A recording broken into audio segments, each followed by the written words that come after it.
Using the tip of his index finger, 11-year-old Junior Ransom traced the edge of the hammer and the smooth handle of the pistol as it rested snugly in its worn leather holster, hanging on the bedpost of his sleeping pa's bed.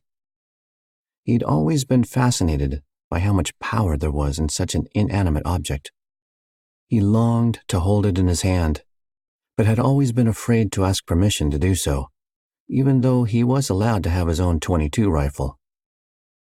Curzan, Junior's mixed-breed, long-haired dog, sat at attention beside him, watching his every move. The morning sun, streaming through the screenless open window, framed his pa's head in a square of yellow.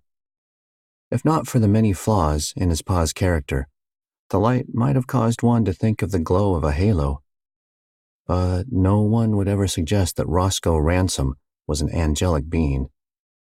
His hat lay on its side on the floor where it had undoubtedly fallen when he collapsed onto his bed while still wearing his uniform. Junior listened to the growl of his pa's rhythmic snoring.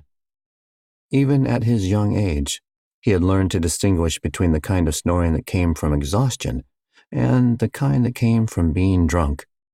This morning, as was the usual case, it was the latter.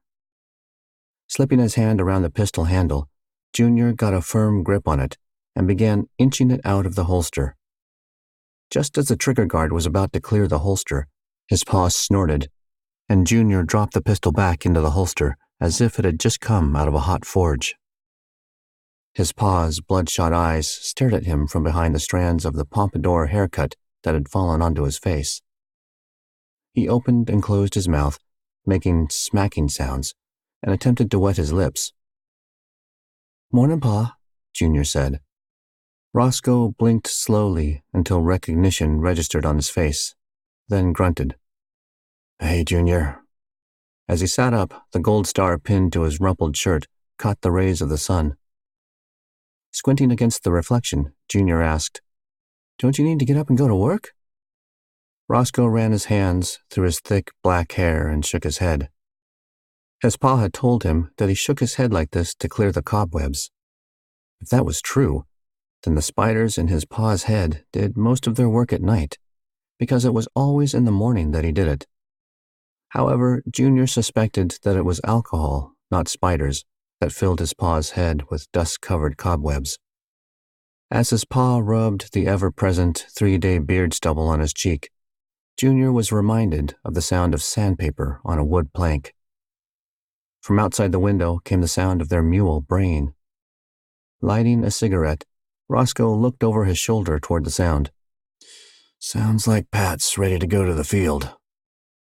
His father's deep voice always reminded Junior of the sound of rumbling thunder, sometimes frightening, sometimes soothing.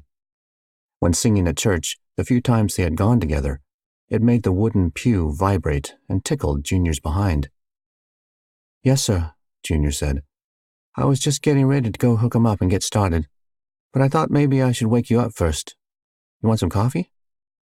Roscoe gave a ragged cough before saying, "Sure." Junior's bare feet scuffed against the unfinished gray wood floor as he exited his pa's bedroom and headed down the hallway to the kitchen, while the click-click of Curzan's toenails on the floor let him know his dog was close behind him. In the kitchen, he walked over to the wood-burning cook stove and, using a dish towel to protect his hand from the hot handle, lifted the coffee pot off the eye and poured his father a cup. Just as he turned around to head back to the bedroom, his pa limped into the kitchen. Taking the cup of coffee, Roscoe lifted it to his face and took a sip. Junior watched the steam caress his father's face and then scatter away as he blew gently to cool the coffee.